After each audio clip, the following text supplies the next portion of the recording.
This is where we're going to end up. One keyword in and a full article out the other side, already written and scored. Here's the catch most people miss. You don't start by writing, you start by researching, and you let the research write the first draft for you. I'm going to take a single keyword, keyword research, and turn it into a finished article draft in about 15 minutes using Frase. First the keyword set, then what to actually cover, then the draft itself. Stick with me and you'll be able to do the exact same thing tonight. Quick bit of why before the how, because it changes how you research. A content brief used to be two things, a keyword and a word count. Hand it to a writer, done. That's over. Google reports that 15% of the searches it sees every single day are brand new, never typed before. You cannot plan an article off a frozen keyword list when the questions keep moving. So the job of research changed. It's not find a high volume term anymore. It's find what to cover, in what structure, with what proof. And there's a second shift on top of that. Search doesn't just send a link anymore, it answers. Google rolled AI overviews into results in 2024. ChatGPT shipped its own search the same year. According to Frase, that's exactly why they rebuilt the whole platform to score every draft for AI visibility, not just Google rank. So your article isn't only competing to rank, it's competing to get quoted inside the answer. That means a draft now has to be built to be cited. Clear definitions, real stats, quotable structure. Doing all of that by hand is hours of work. Letting one tool research it and write the first pass, scored for both Google and AI as it goes, that's the whole point of what I'm about to show you. That's exactly what Phrase's research agent is built to do. Research the topic and write the draft in one flow. The link's in the description, stackauditors.com/phrase. There's a free trial, start there, and honestly, I'd stay month to month while you test the workflow before committing to anything. Open it up and follow along. That's the fastest way to learn this. First, give Frase the one thing it actually needs, the keyword you're chasing, and let it hand back the whole set. You start a new research run, and it asks 4 quick things before it does anything. Step 1 of 4. What topic do you want to rank for? I'll type keyword research. Step 2. What's the piece for? This matters more than it looks. I pick lead generation, not just raw traffic, because that quietly changes every recommendation it makes downstream. Step 3. Who's it for? I set the audience to marketing managers. The more honest you are here, the tighter everything reads later. Step 4. Confirms the language and market and you're done. 4 fields, about 2 minutes, and notice what just happened. You didn't write anything yet. You told the tool what success looks like, and now it goes and does the legwork. The agent runs in the background, scanning the live results, pulling the keyword data, and a few seconds later the keyword set lands. Look at the top of this view. Overall difficulty reads 18, marked easy. Total monthly search volume across the set, 592,000. And our seed term, keyword research, 301,000 searches a month. Difficulty 2, tagged commercial intent.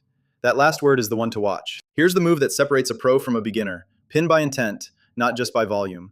A huge informational term feels great until you remember nobody buys from it. I pin the commercial ones, the terms where someone's actually looking for a tool, plus the 2 highest volume informational anchors. 4 pinned, and Frase tells me 3 to 6 is the sweet spot.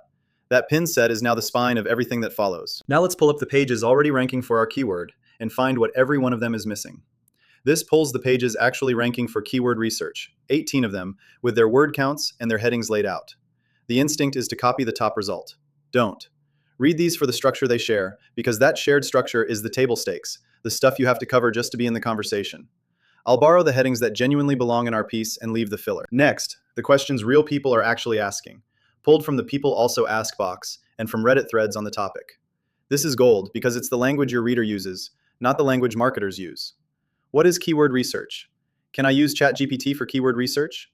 I pin the recurring ones that fit our angle. Every question I pin here becomes a heading the draft answers directly, which is exactly the kind of clear definitional structure that gets you quoted in an AI answer. This is the part most tools skip, and it's where the whole thing pays off. Content gaps, the blind spots. These are the angles the ranking pages left underserved. A free tool comparison nobody covered well, a beginner definition everyone assumed. Here's the rule worth tattooing on your monitor. Match the search results and you tie. Cover a gap and you pull ahead. I pin 3 of these gaps. That's the difference between an article that blends in and one that actually moves. Last thing before we write, the proof. Frase has pulled supporting stats and quotes with their sources attached. Pin the strongest ones now, while you're thinking about it, because here's the trick. This evidence travels straight into the draft. I pin 4, a couple of hard stats, a credible quote. We'll see them show up word for word in a second. That's the line between a draft that ranks and a pile of headings with nothing to stand on. Last step. Open up the brief phrase built from everything we pinned, set a couple of options, then hit one button and watch it write. I configure the brief first. It's a blog post, and I set the target around 1,400 words. Notice I'm not writing, I'm handing over decisions. Content type, length, the keywords, the audience we set at the start. Everything we pinned is already loaded in. And here's the brief. A full outline, 7 headings, each with a target length. But look closer at any one of them, because this is the payoff from pinning the evidence earlier. Right inside the outline, attached to the right heading, a quote from Neil Patel, and a stat from Google that 15% of daily searches have never been seen before, the exact number I mentioned at the top. The proof is baked into the plan. A writer, human or machine, never has to go hunting for it. Now the one button. I hit approve and write. It confirms the content type and length one more time. Then it does the thing it's been setting up for. It streams the draft straight into the editor. This is the moment the research becomes writing. No copy-paste, no blank page, no, where do I even start? It opens the document and starts filling it in. And about 3 minutes later, there it is, a full draft, roughly 1,600 words, all 7 parts written, that Neil Patel quote and the Google stat sitting right where the brief put them. On the right, an optimization score, 74, with coverage at 100% and every part checked off. Now the honest part, and Frase will tell you this itself. This is a first draft, not a final. Budget a real pass over it, tighten the opening, fact-check every stat with your own eyes, put your voice in. The score gets you to ranking ready. You get it to publish ready. But you went from one keyword to that in the time it takes to drink a coffee. So that's the whole flow. 1 keyword in, 3 passes. The keyword set pinned by intent, the coverage and the proof pulled from what's already ranking, and the draft written for you with the evidence built in. From here, it's genuinely 1 click to publish straight to WordPress. But do your editing pass first. If you want to run this yourself, the link's in the description. stackauditors.com/phrase. Sign up for the free trial there, then month to month while you test it. Take 1 keyword you've been meaning to write about and put it through tonight. You'll never start from a blank page again. Thanks for watching.